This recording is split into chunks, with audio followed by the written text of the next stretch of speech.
Pernah kepikiran gak sih, gimana filosofi sebuah bangsa itu bisa ngebentuk kebijakan ekonominya? Nah, kali ini kita akan coba bedah bareng-bareng soal ekonomi Pancasila di Indonesia. Kita akan lihat gimana nilai-nilai luhur itu diwujudkan buat melawan kemiskinan dan ketidaksetaraan. Yuk, kita mulai.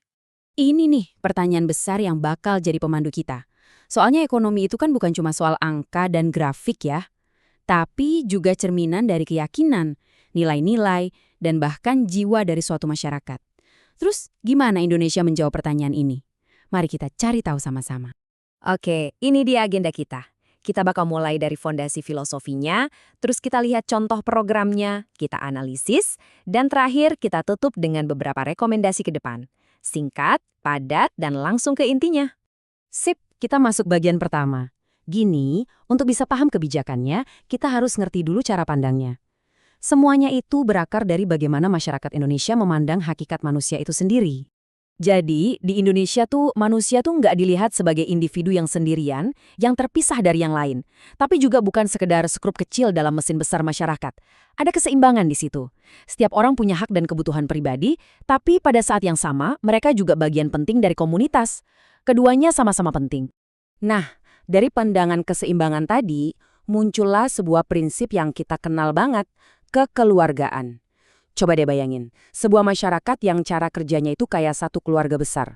Ada rasa solidaritas, saling dukung, dan punya tujuan bareng. Inilah ideologi yang jadi dasar banyak interaksi sosial dan ekonomi kita. Dan kalau kekeluargaan itu adalah idenya, maka gotong royong itu adalah aksinya di lapangan.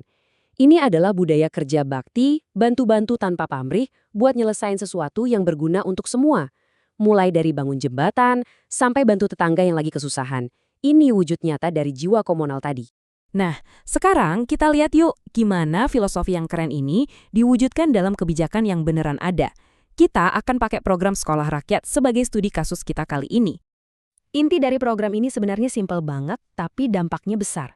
Memastikan kalau setiap anak, nggak peduli latar belakang ekonominya apa, punya kesempatan yang sama buat dapat pendidikan yang layak. Ini adalah upaya nyata buat meratakan kesempatan. Program ini punya dua sisi tujuan yang saling nyambung.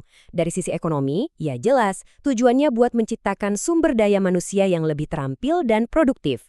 Tapi dari sisi sosial, tujuannya lebih dalam lagi, membangun masyarakat yang lebih adil dan setara. Keduanya ini harus jalan bareng, nggak bisa dipisahin. Oke, kita udah tahu filosofinya, udah tahu juga contoh kebijakannya. Sekarang waktunya kita bedah. Sejauh mana sih program ini benar-benar cerminan nilai Pancasila? Dan apa aja potensi berhasil dan risikonya? Kalau dilihat dari dasarnya, program ini tuh Pancasila banget. Ini adalah wujud nyata dari sila kelima, keadilan sosial bagi seluruh rakyat Indonesia.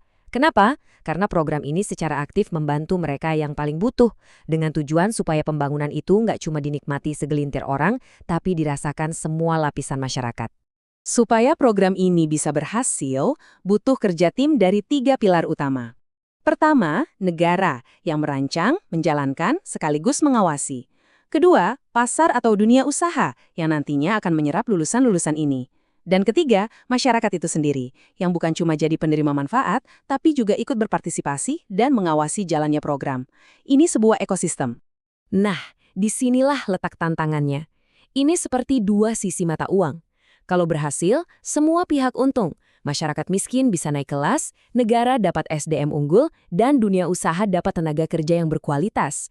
Tapi, kalau gagal, risikonya juga besar. Bisa-bisa malah bikin ketergantungan, anggarannya boros, atau bantuannya malah nggak sampai ke orang yang benar-benar butuh. Pandangan ini juga dikuatkan oleh Saifullah Yusuf, atau yang akrab kita sapa Gus Ipul. Beliau menekankan kalau pendidikan itu bukan cuma program sosial biasa. Ini adalah alat strategis untuk memutus rantai kemiskinan antar generasi. Jadi taruhannya itu tinggi banget. Tapi Gus Ipul juga ngasih catatan penting. Cuma ngasih akses sekolah itu nggak cukup. Kualitasnya gimana? Gurunya, fasilitasnya harus dijamin. Dan yang paling penting, harus ada kelanjutannya. Apa gunanya punya ijazah kalau setelah lulus nggak ada pelatihan kerja atau kesempatan kerja?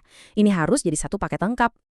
Oke, sekarang kita masuk ke bagian terakhir. Kita lihat ke depan. Gimana caranya program kayak gini bisa berevolusi? Dari yang tadinya sekedar memberi bantuan, menjadi sebuah alat pemberdayaan yang sejati. Jadi poin utamanya di sini adalah tujuannya itu bukan untuk membuat orang selamanya bergantung pada layanan pemerintah. Tujuan akhirnya adalah memberdayakan mereka supaya bisa mandiri. Ini adalah pergeseran dari sekedar memberi ikan menjadi mengajari cara memancing. Terus, langkah konkretnya gimana? Pertama, pendidikan formal itu harus digabung sama pelatihan keterampilan praktis dan kewirausahaan. Kedua, perkuat ekonomi lokal, misalnya lewat koperasi, biar ada tempat kerja yang siap menampung lulusan. Ketiga, bangun kerjasama sama pihak swasta buat penempatan kerja. Dan keempat, yang nggak kalah penting, pengawasannya harus transparan biar kita tahu uangnya beneran jadi hasil. Kita tutup pembahasan kita dengan pertanyaan ini untuk direnungkan. Dari apa yang kita lihat hari ini, kebijakan yang paling efektif itu mungkin yang bisa melakukan keduanya.